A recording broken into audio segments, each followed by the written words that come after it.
Hi everybody and welcome to A Better You, your one-stop shop for everything self-improvement, self-discovery and self-care. I'm Emily and today we're going to talk about how to learn Kurmanci, but also any language that doesn't have a lot of resources available. Today we're going to cover why languages don't have a lot of resources, why it's important to study them anyway, and how to study them effectively in order to become fluent. So let's start at the beginning. Why are there languages out there that still don't have a lot of resources? Well, if you actually think about this, there are so many languages out there. So there are about 7,000 languages in the world, give or take. And not all of them are regularly spoken. Not all of them have vast areas where they are spoken. And not all of them have a lot of jobs available in the places that they are spoken. All of this conspires to make sure that there are certain languages that there are not a lot of people learning, that there are only people in the area that are still learning, and that ultimately are putting the language at risk for not making it into the future. So the core reasons that this breaks down into why there are not resources for certain languages, such as Kurmanji, are because there is not enough demand for it. So for example, there are not enough learners out there telling app creators, telling language book creators that they would like to learn this language. And that in itself should give you an action. If you are trying to learn a language that you are struggling to find the resources for, write to apps. So it costs money to obviously put into apps to make new languages available. And if they have no indication that there is demand there, then they're less likely to put that language on the list. So the first step, write to app creators. If you're learning a language that doesn't necessarily have all the resources that the main ones do, then definitely reach out to app creators. So yeah, first reason, not enough demand. So create the demand. The second and somewhat linked reason is that you cannot earn a living from specific languages. So obviously we don't all learn languages to earn money from, to be clear. However, languages like English can be quite useful in income earning. Languages like Mandarin Chinese, for example, languages like Spanish. There are certain languages that just are more likely to be able to earn you some form of income, or that you may be intending to move to that country, or that there may be many speakers around the world, all of which create more resources. Languages where there are less opportunities to find income, potentially less resources as well. Though again, be creative with this. If you are learning one of these languages and you would like to find a form of income, the other side of this is that there are very few tutors out there that are teaching these type of languages. So again, it's less common, but it's certainly possible to earn an income from these languages. The next, and somewhat linked to that last sentence, is actually that there are less native speakers of particular languages. Now, this is not really true of Kurmanji, to be really frank. So there are millions of native speakers of Kurmanji. That said, finding native speakers who are making content on YouTube or just general content, TV shows, for example, books, is sometimes more challenging in certain languages.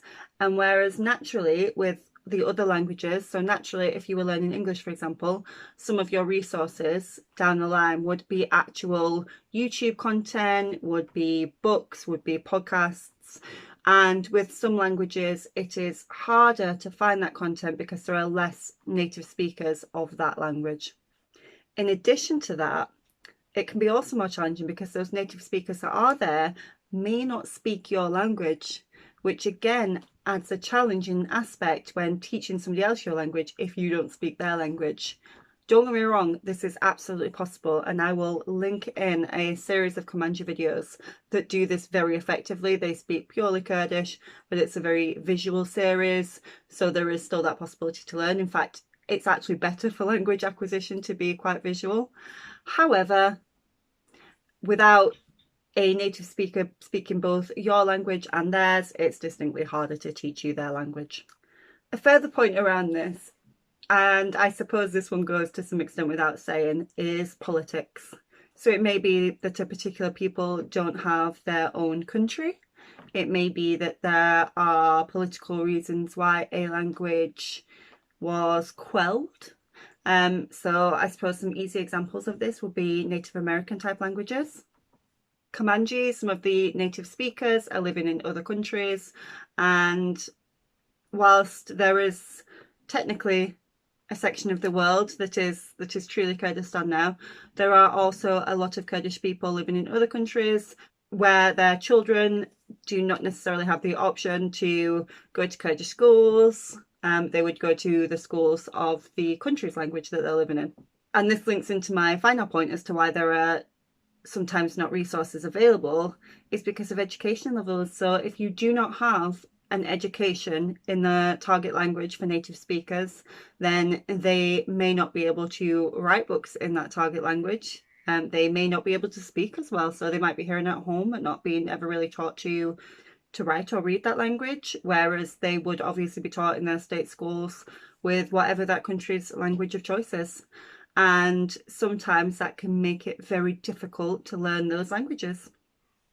Again, the education one's quite important, because if you have schools running in that particular language, then you would also have textbooks in that language, which again are fantastic resources for language learners. They may not be intended for language learners at all points, but they are fantastic resources. And you wouldn't necessarily have those where there is not an education system for that language. And I suppose there's a final point, is that the fact that the language is already endangered. So this could be because most or all of the native speakers have died out. It could be because of any of the previous reasons, so politics, lack of resources, it can be any of them really. But if you are trying to learn a language that is already endangered, that already doesn't have native speakers really speaking it, then obviously you will find some challenges with the resources available. So I suppose the next obvious question is, why should we learn these languages anyway? So if you know that it's going to be so much harder to learn these languages, then why should you pursue learning them regardless? So I want you to picture for a second for me here that you are walking through the British Museum and you see the Rosetta Stone. The Rosetta Stone is the tool with which we started to decipher Egyptian hieroglyphics. And essentially it is so important because it has opened up hieroglyphics to us. Now, what we have the opportunity of right now is saving languages before it gets to the point where we have to have a Rosetta Stone to bring them back to life. So what we have is living history here. And without learning these languages, that living history has a very strong chance of being lost. And with that living history is the access to the stories of those cultures. So without access to languages, then if we do have written records, unfortunately they are likely to be in that language, and without speakers of that language we will lose the access to that history and to those cultures. Essentially, you are doing important work by learning languages where there are very few resources, because you could be preserving history, especially where you're going in for endangered languages. And in addition to that, you could also be supporting minority communities, for example, in the early parts of the discussions in the video, or you could actually make money from these. So I draw you back to the point here that there are very few resources. So if you manage to get yourself to fluency in a language, then why not create the first app? Be the one that creates the app for it, or be the one that creates the textbooks for it, be the one that creates the resources. And that could in itself give you a form of income. You could also tutor. So you could tutor people who are starting out, who are newer to the language. So you have all of these fantastic ways of making money from this pursuit as well. Which brings us into the meat of the video. How do you learn a language with very few resources? And let me set your expectations clearly right from the start. This is a lot harder than learning a language via one of your usual apps, via your usual system. However you would learn your languages on a normal basis with less resources, it is obviously more challenging and you do have to be more creative. That said, there is a quite simple basic structure that you can follow to pursue learning these languages. And this is as follows. So the first thing you want to do is to find out if the language is phonetic. That is, that the alphabet sounds sound the same in any word. And if that's the case, you have scored big style, because that makes learning the languages a lot easier, specifically learning to speak or to listen to a language. If it's phonetic, you will jump so far ahead just from learning the alphabet sounds. The alphabet sounds are likely to be found on potentially one YouTube video. You might just get lucky and there'll already be a YouTube video, in which case jump on it, take that resource, save it down to your files. Or if that's not available, as it isn't in some languages, then you can also try a Google search, and there are often phonetically worded alphabets. So these could be on lists of PDFs, for example, and it will say the alphabet letter in your target language and then how it sounds within an English word or a word of your language, and that will just help you to get that sound. And what I would do with that is, if you can find any YouTube videos, it's not always guaranteed, to be clear, but if you can, then again, try to hear those phonetics and try to hear those sounds so that you really get those down. But if you are going for a language with few resources but a phonetic alphabet, take the time with the alphabet, learn those alphabet sounds. It will really help your language learning journey. And the next thing I'd suggest doing is choosing whichever app you find easiest for other language learning. So for me personally, when I'm a beginner in a language, my favourite app is Mondly. And that's because it just has a nice, easy structure. I like the daily lessons, I like the categorization, and it teaches you that grammar slowly, which is also really suits me. It doesn't teach you any grammar rules, it just shows you the grammar. So what I first do if I am learning a language with very few resources is to follow my app of choice, but follow it in a different language, and each day that I do it in that language, translate it into my target language without the resources, and keep a notebook of that so that you can go back on the lessons, and it just gives you that structured way to learn. What I would do after around potentially 3 to 6 months of doing this, though I do learn languages on a daily basis, so that might vary depending on how quickly or slowly you learn your languages, then I would start to actually formally seek the grammar rules. Again, even languages with very few resources, you will usually find somewhere on the internet some kind of handy little document telling you the grammar rules. So seek out those grammar rules and seek to see them in the work that you've already done from the app. You can usually find these grammar rules. If you struggle to find them in a basic Google search, have a look on the Wikipedia page of the language. It's usually up there. It's not guaranteed, but it's a good place to start. The next thing I would do with a language that does have resources is move to the LingQ app. And the LingQ app is essentially a way of vocabulary building through extensive reading.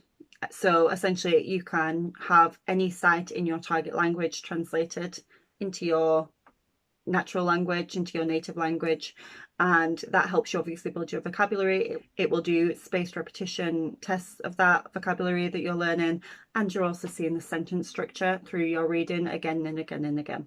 To mimic that, the first thing I would do would be to seek out YouTube content or to seek out actual books in the language. Now these could be ebooks or they can be actual physical books.